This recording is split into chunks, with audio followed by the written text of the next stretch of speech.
बिस्मिल्लाहिर्रहमानिर्रहीम 2.3 question number 7 second year का। अब हमारे पास इस शक्ल का है, डेरिवेटिव फाइंड कर रहे हैं और डेरिवेटिव हमने कुछ इस तरह से फाइंड किए थे कि d divided by D x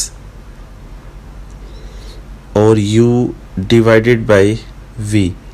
u divided by v का मतलब है एक नोमिनेटर था और एक डिनोमिनेटर होता था हमारे पास। हम कैसे सॉल्व करते थे इसको? हम इसको सॉल्व करते थे कि डिनोमिनेटर का स्क्वायर लिखते थे, फिर ये डिनोमिनेटर स्क्वायर के बगैर आ जाता था और जो नोमिनेटर होता था उसका डेरिवेटिव लिखते थे। डेरिवेटिव को आपको पता है कि डैश से भी शो करते हैं, माइनस, फिर ये वाली टर्म एज इट इज़ आ जाती थी, मीन u, और जिसका डेरिवेटिव नहीं था उसका डेरिवेटिव हम फाइंड कर लेते थे। तो ये सब करने के लिए हमारे पास ये फार्मूला था।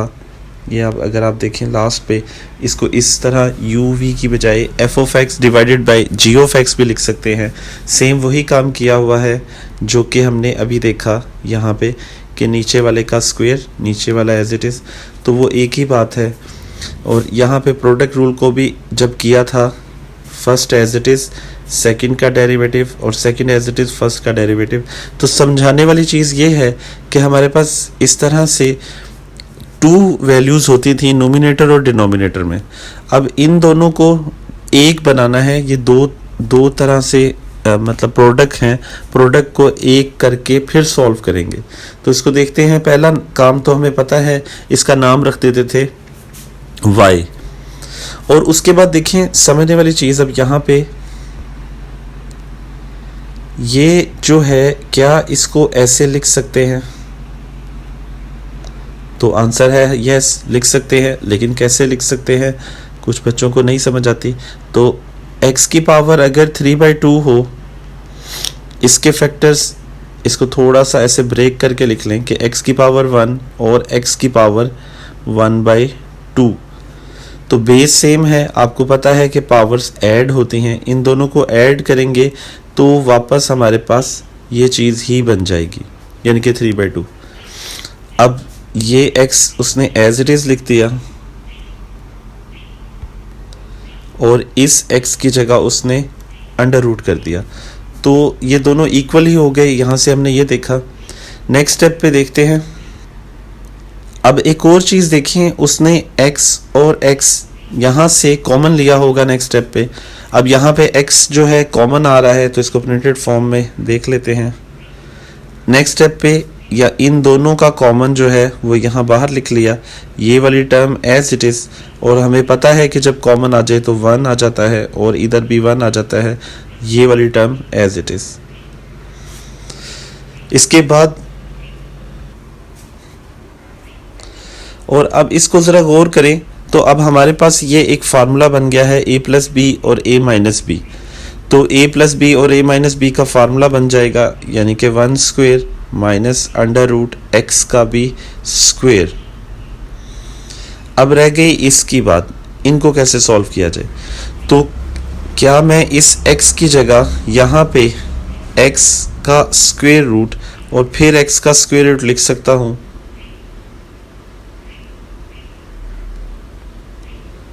तो बिल्कुल लिख सकता हूँ, डिवाइड में सब कुछ एज इट इज़। अब वो कैसे, उसको एक्सप्लेन करता हूँ। अगर हम x को स्क्वायर रूट की फॉर्म में लिखना हो तो इसको 1/2 डॉट x की पावर 1/2। आप दोबारा देखें तो बेस सेम है, पावर जो है वो ऐड होके हाफ और हाफ 1 हो जाएंगी। इसका मतलब है कि हम लिख सकते हैं x को अंडर रूट x और फिर अंडर रूट x, यानी कि स्क्वायर रूट fx। तो ये दोनों इक्वल होते हैं। नेक्स्ट स्टेप पे इसको प्रिंटेड फॉर्म में देखते हैं।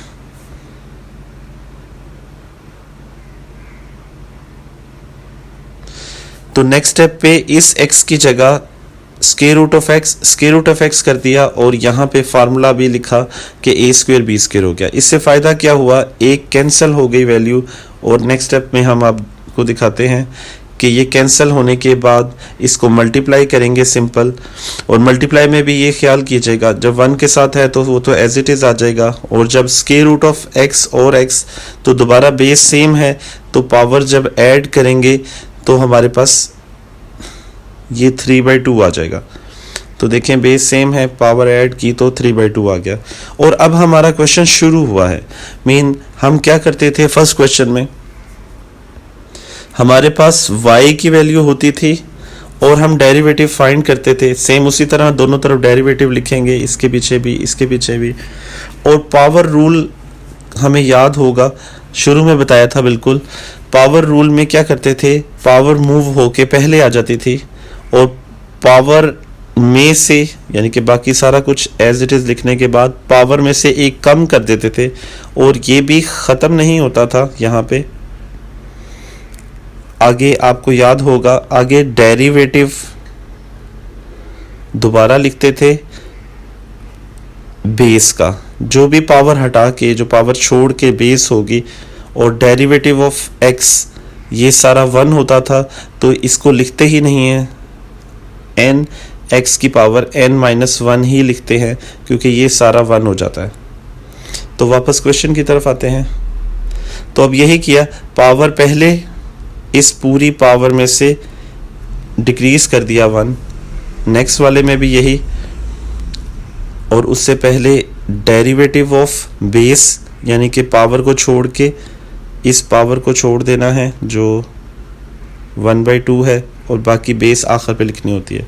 नेक्स्ट वाले में भी यही किया, पावर पहले की, पावर में से एक कम किया, और आगे derivative with respect to x कर रहे हैं, और बेस ये लास्ट पे ये ज़रूर लिखना होता है, क्योंकि वो वैसे तो 1 हो जाता है, लेकिन लिखा करें।